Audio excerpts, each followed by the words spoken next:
You know, this was 1962. I was seen off Dar es Salaam Airport to London by a very big delegation. It was Julius Nyerere, it was Kenneth Kaunda, it was Oliver Tambo.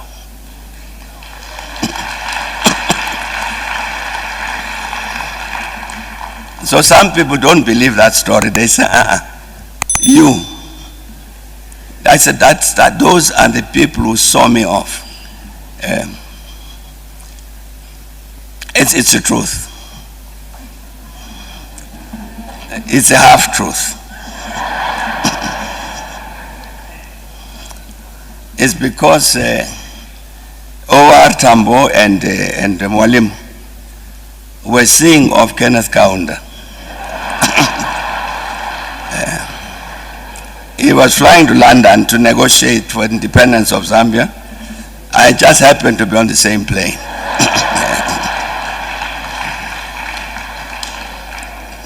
So it's the truth. I was seen off by those three. So off we went to England and so on, came back. The OAU had a committee called the Liberation Committee. So one of its meetings was held in Kampala, in Uganda, at the time that Idi Amin was there as head of state. So we attended the meeting, and Idi Amin kept interrupting. Ministerial meeting, and then he would come and they adjourn because His Excellency wants to address them. And he would, one message: we must intensify the struggle first in Angola, and after we finish there, we must go to Mozambique. After we finish in Mozambique, we go to Zimbabwe. Of course, we are very fed up with this Amin story. He's postponing the struggle in South Africa until whenever. Unfortunately, he says, Idi Amin, that all of the liberation movement delegations should not leave Kampala without meeting him. Fine. So indeed we meet him. So OR must now present our case. Your Excellency, you can't say that. These things you've been saying. Why are you postponing our struggle? He said, my brother, let me explain. You see, this is called misinformation. The reason I was doing it all the time, because I want those other people to listen. They will think our strategy is to go to Angola, and then Mozambique, and then Zimbabwe. What they don't know, our target is Cape Town.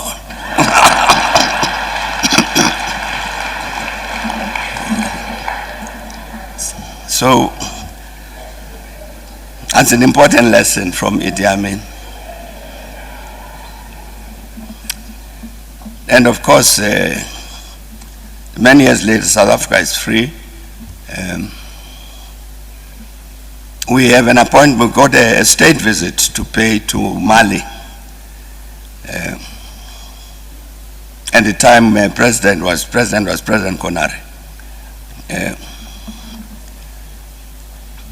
And he insists, well, the Malians insist, that on our delegation we must include the Minister of Sports. We couldn't quite understand why, but nevertheless we did. So we went to Mali, and we incorporated in the program there that we must visit Timbuktu.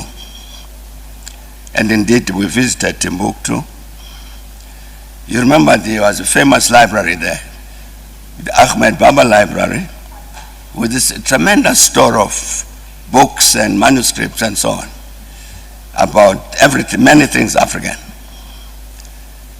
So we get to the library, Ahmed Baba, in Timbuktu, And really it was a tiny little room. It was one room, not very big. And you see these books and manuscripts stacked on the table in the middle of the room. It's stacked like this, and some shelves on the walls. There was a SABC cameraman who was with us there. As we're walking around, he puts down his camera and he comes up to me and he says, "You can't allow this. You can't allow this. Let's do something." So I say to him, "No, but what have we done now?" He says, no, President. You see these books and these manuscripts, very valuable. They are going to get stolen, they are going to get messed up. So of course, do something, a proper library. So I said to him, okay, I hear you. So later we go back to Bamako, the capital, and have a bilateral meeting. So I said to President Konare, you must do something about that library. Because this extraordinary store of knowledge of the African continent will really disappear. You've got to build a proper library, So President Konare says, now President Mbeki, you know very well that Mali is poor. So I said, President, yes, I know. He says, therefore, I need advice from you.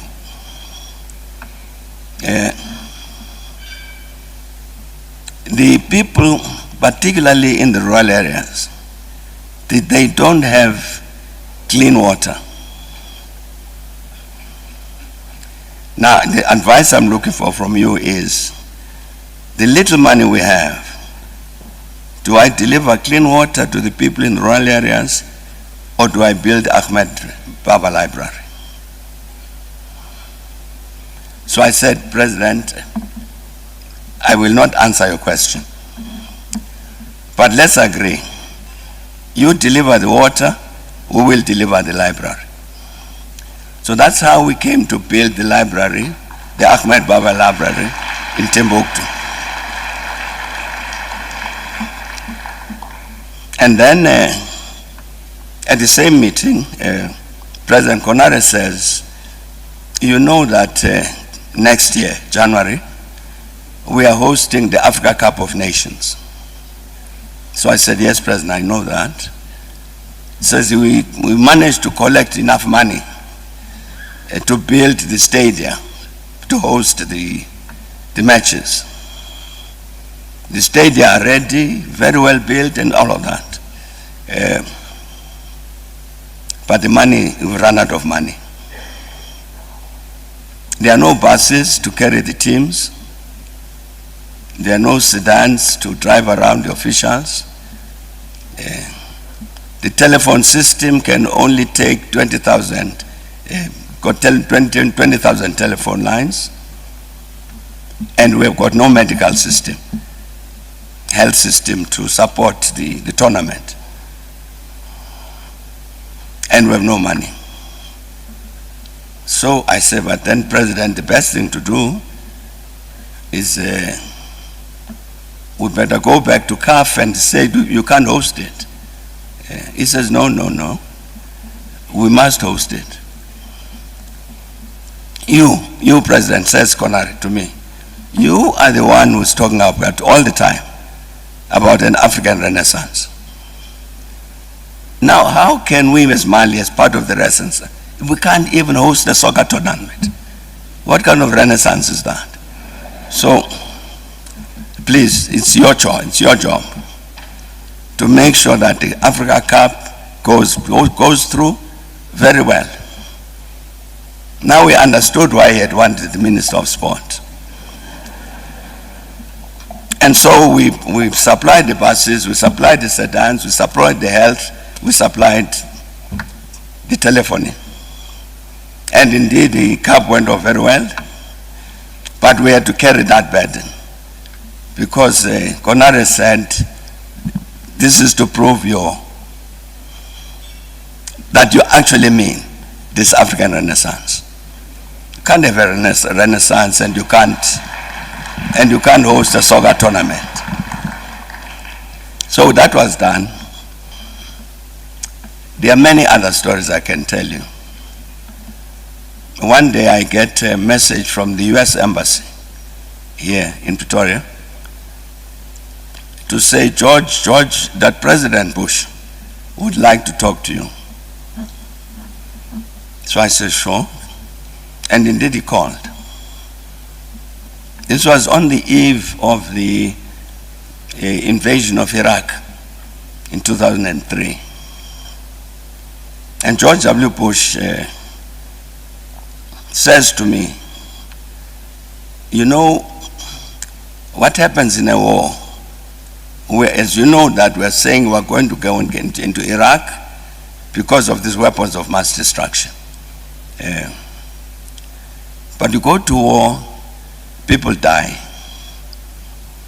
And I don't want to be the one person who now has to go to talk to the American mothers and fathers that their daughters and sons have died. I really don't want to do that. But can't avoid it if there's a war. I wish we wouldn't go to war. And one other reason is because there's already a lot of anti-Americanism. If we go to war in Iraq, that'll get worse. And I don't want that. So I agree with him. I say, President, you're quite right on all counts. Therefore, don't go to war. Yeah. No, but does he have weapons of mass destruction? So I say, President, we sent a delegation to Iraq to talk to them about that and prepare a report. It's with your ambassador in New York. It's with Security Council. And our people who went to Iraq say there are no weapons of mass destruction in Iraq. That report is there in detail. Oh, he didn't know that, but he will check. And then I made a mistake. He says to me, if only I can get a signal from Saddam that he doesn't have, then we won't go to war. The mistake I made is I didn't ask him what signal would it be, because we could get the signal from Saddam. I forgot. So after we put the phone down, I sent a message to his colleague in London, Tony Blair, to tell him about this, that George Bush phoned, and this is what we discussed. Please, can you get from him this, what signal does he want from Saddam? I know that the Prime Minister got the message. He never delivered to George Bush. Never delivered it. And so they went to war. And indeed found that there were no weapons of mass destruction. If we had known what signal George Bush wanted, and if Tony Blair had done his job of delivering our query, maybe there would not have been a war in Iraq in 2003. Then, of course, at some point here at home, my comrades said, look, we've had enough of you. Please go away. So, okay, I said, sure, all right. You are my bosses, I go. And some time after that, I see a missed call on the telephone system. And it's got a 021, starts 021, that's a Cape Town number. So I call the number, and somebody answers. So I say, look, I'm returning a call which came from this number. So he says to me, well, I can't tell who that is because this is the provincial headquarters of the ANC. So this is a general number, but it's extensions to a number of offices. So I can't tell who called. So I said, okay. All right, no, then that's fine. So he says, incidentally, who are you? So I tell him, and says, what company do you work for?